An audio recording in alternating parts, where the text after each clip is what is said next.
Olá, boa noite a todos e a todas. Estou aqui de quarentena, no meu quarto de trabalho, em Campina Grande, e é o que todos nós temos que fazer nesse momento. A recomendação dos especialistas é ficar em casa nesse momento, que segundo eles a próxima semana pode ser uma semana pico de contaminação aqui no Brasil pelo novo coronavírus. Então todo mundo em casa, e de casa a gente fazendo alguma coisa importante para enfrentar essa crise geral que nós estamos vivendo hoje no mundo e no Brasil.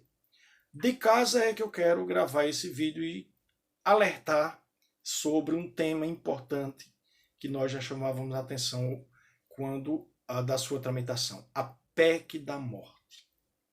A proposta de emenda constitucional 241, era esse o nome que ela tinha quando tramitava na Câmara Federal, quando foi para o Senado, passou a ser PEC 55 e foi aprovada nas duas casas em 2 turnos, sancionada pelo governo Temer, e ganhou o número de emenda constitucional 95. Nós estivemos lá, muitos companheiros e companheiras da DUFCG, do ANDE Sindicato Nacional, estávamos lutando tanto em Campina Grande como na Paraíba, ou seja, nos estados e municípios, mas também com muitas caravanas a Brasília. E a repressão foi brutal. A repressão, as forças coercitivas do Estado, aparelho repressivo, cavalaria, bomba de gás lacrimogênio, enfim, tudo isso foi jogado, foi arremessado para cima de mulheres, de professoras, de estudantes, de jovens e de trabalhadores que estavam na esplanada dos ministérios protestando contra a aprovação daquela PEC. E ela foi aprovada com o apoio da maioria do parlamento, com o voto da maioria do parlamento brasileiro, que é um parlamento burguês, e justificada ideologicamente pela grande mídia brasileira, que também é burguesa. Da Veja, a Globo, a Record, a Folha de São Paulo, o Estadão, o Correio Brasiliense, aqui na Paraíba, a TV Cabo Branco, TV Paraíba, a TV Borborema, Sistema Correio, todos eles vinculados e defensores dessa PEC. Assim como também defensores da contra-reforma trabalhista e da contra-reforma da Previdência. Claro, na luta de classes, eles defendiam os interesses da classe dominante. Essas contra-reformas, elas interessam a quem? Aos empresários, aos industriais, aos banqueiros, aos latifundiários, ao agronegócio. Ela não interessa a nós trabalhadores, porque essas contra-reformas elas retiram direitos sociais historicamente conquistados com muita luta, com muito sangue, com muito suor pela classe trabalhadora brasileira. No caso da PEC da morte, que agora é a emenda constitucional 95, nós temos que entender como era antes e agora como é com a sua aprovação.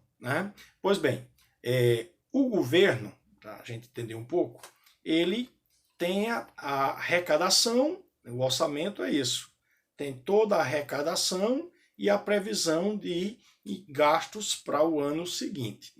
O que nós chamamos de, o governo tem as receitas e tem as suas despesas. E aí de tudo que o governo arrecadar, uma parte ele remete para os estados e municípios.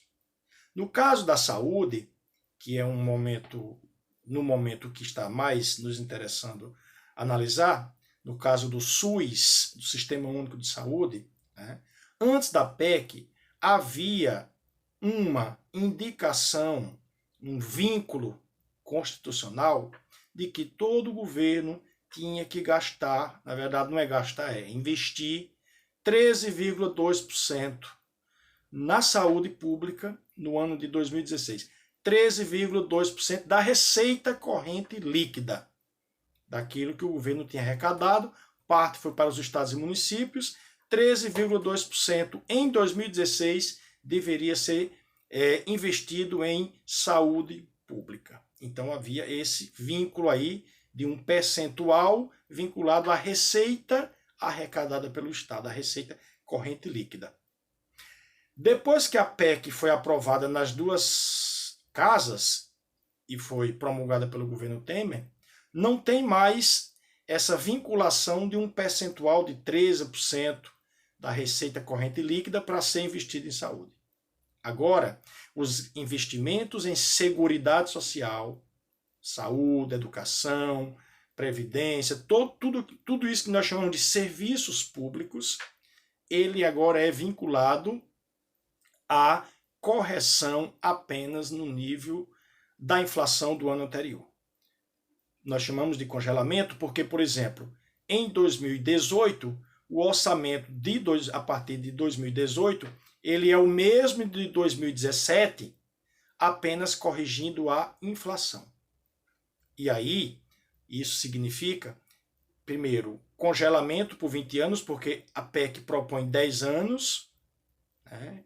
E depois eles podem fazer uma reavaliação, mas por mais 10, o que significa dizer que o orçamento da União fica congelado por 20 anos, sendo corrigido só no nível da inflação.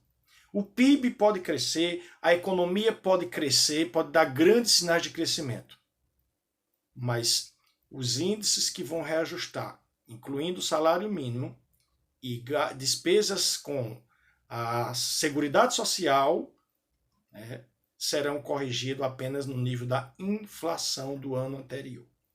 Né?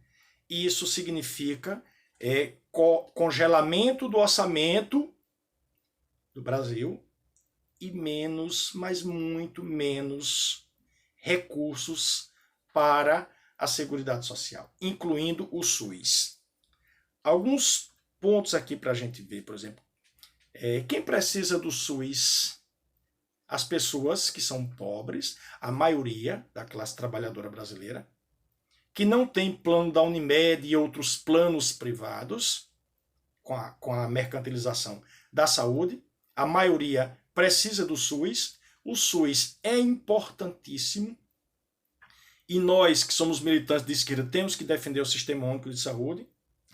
Só que, por exemplo, o SUS é muito importante, mas comparado, por exemplo, com outros países, incluindo a América Latina, segundo os dados da Organização Mundial de Saúde de 2014, veja só, esse dado é da Organização Mundial de Saúde. Um dado de 2014, o Brasil tinha gasto $947 por ano para cada cidadão brasileiro com saúde. O gasto do Brasil, investimento do Brasil, $947,40 por ano com uma pessoa. Isso fica, por exemplo, muito abaixo se compararmos que, por exemplo, na Inglaterra, segundo a mesma Organização Mundial de Saúde, a Inglaterra investe $3.934 por ano para atender uma pessoa. O investimento público em saúde é baixo. Por exemplo, 2014, 3,8% do PIB. Olha, a PEC da morte ainda não tinha sido aprovada. Mesmo assim, em 2014, nós só tínhamos 3,8% do PIB. Toda a riqueza produzida no Brasil, 3,8% em 2014 é que foi para a área da saúde pública, para a área do SUS. Enquanto isso, se vocês olharem, por exemplo, no site da Auditoria Cidadã da Dívida, mais de 45% do orçamento brasileiro, que é trilionário, ele é gasto para pagamentos de uma dívida pública que só alimenta essa ânsia devoradora dos banqueiros de viver de capital especulativo, de viver de taxa de juros. Né? Pois bem, um país cujo orçamento trilionário dispõe 3,8% do PIB para a saúde e mais de 45%, 46% para pagar juros a banqueiros, significa que precisa de uma reforma tributária. Mas uma reforma tributária que taxe os grandes banqueiros, que taxe as grandes fortunas, os grandes donos de helicóptero, de jatinho, os grandes empresários, né? Que aí sim poderia se corrigir o tal rombo nas contas públicas, taxando no andar de cima, mas não fazendo essas contrarreformas.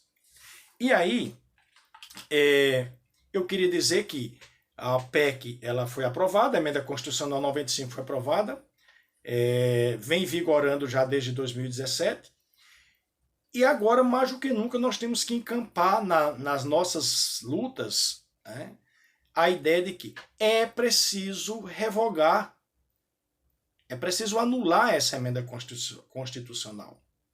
Uma pandemia como essa que está aí, o que é que acontece? Falta leitos, falta hospitais, falta medicamento, falta tudo. Porque se nós temos uma PEC da morte, que congela por 20 anos o orçamento público com gastos da chamada despesa primária, e aí entra a questão da saúde, significa que essa proposta de emenda constitucional, ela mata muita mais gente, mas matava antes do coronavírus. Antes do coronavírus, ela já matava muita gente, porque é um investimento muito curto em saúde. E agora, com a pandemia dessa, significa que nós precisamos cada vez mais de recursos do orçamento destinado à saúde pública. Isso é um demonstrativo de que, num momento como esse, uma pandemia como essa, aí sim é que parece que acende o sinal de alerta de que, é preciso investir mais em saúde pública. É preciso defender o SUS. Se a gente quer defender o SUS, a gente tem que lutar para revogar essa emenda constitucional 95, a PEC da morte. Porque nós não podemos ficar 20 anos com o orçamento congelado, corrigido apenas no índice da inflação. E para chegar lá, já que esse ano é um ano de eleição municipal, e a gente hoje, daqui a pouco, começa a ver aí as figuras de proa das oligarquias paraibanas começarem a pousar de bonzinho para disputar prefeituras aqui na Paraíba e câmaras municipais. E aí, para fechar esse vídeo, eu queria dizer os nomes, eu retirei do site do Congresso Nacional, nesse mesmo momento que eu fiz a consulta, os nomes dos deputados federais da bancada da Paraíba que votaram sim, que votaram pela PEC da morte, que votaram pelo congelamento do orçamento público brasileiro por 20 anos. Foram eles: Aguinaldo Ribeiro, do PP, que é filho do vice-prefeito de Campina Grande, Enivaldo Ribeiro. André Amaral, do PMDB, votou sim. Benjamin Maranhão, do Solidariedade. Damião Feliciano, do PDT. Efraim Filho, do DEM. Hugo Mota, do PMDB. Manuel Júnior, do PMDB. Pedro Cunha Lima, do PSDB. Rômulo Gouveia, do PSD. Wellington Roberto, do PR. O único deputado federal que não votou a favor da PEC da morte foi o deputado Luiz Couto. Então, deputado Luiz Couto, à época, do PT. Faltou um outro aqui que votou também a favor. O Wilson Filho, que é filho de uma oligarquia também, filho de Wilson Santiago. No caso dos senadores, José Maranhão, são 3 senadores, votou sim. Raimundo Lira votou sim. E Deca, empresário do Rio do Peixe, muito ligado ao Grupo Cunha Lima, também votou sim. E o atual ministro da Saúde, Mandetta, votou sim. E a família Bolsonaro votou sim. Portanto, é importante a gente dizer aquilo que a gente já falava tanto, desde as nossas lutas grandes no nível do sindicato, enfrentando principalmente essa conjuntura que começou a se tornar bastante complicada a partir de 2015, nós já denunciávamos esses parlamentares e nós precisamos continuar denunciando, porque esse ano eles vão atrás do voto do trabalhador. E os trabalhadores e trabalhadoras que precisam do SUS, que precisam de mais recursos para a SAMU, para a farmácia popular, precisa ficar atento aos nomes que vão pedir voto esse ano, mas que votaram lá em Brasília contra os trabalhadores e as trabalhadoras. Nesse momento de pandemia, nesse momento, é É claro que o vírus ele atinge ricos, pobres e todo mundo, de todas as classes sociais. Mas na hora da quarentena, do atendimento nos hospitais, nos leitos, os aparelhos respiratórios para fazer uma ajuda às pessoas com deficiência para respirar, enfim. Na hora H, a questão de classe social e a estrutura de classe social do capitalismo é definidora. Quem vai morrer e viver primeiro depende muito da questão de classe social e dos governos cujos investimentos têm sido cada vez mais reduzidos para os serviços públicos, porque defendem o neoliberalismo e o privatismo e a privatização. Portanto, em defesa do SUS, pela revogação da Emenda Constitucional 95 e por mais investimentos em saúde pública, em educação pública e em previdência pública. Saúde para todo mundo, se cuide aí e vamos à luta sempre.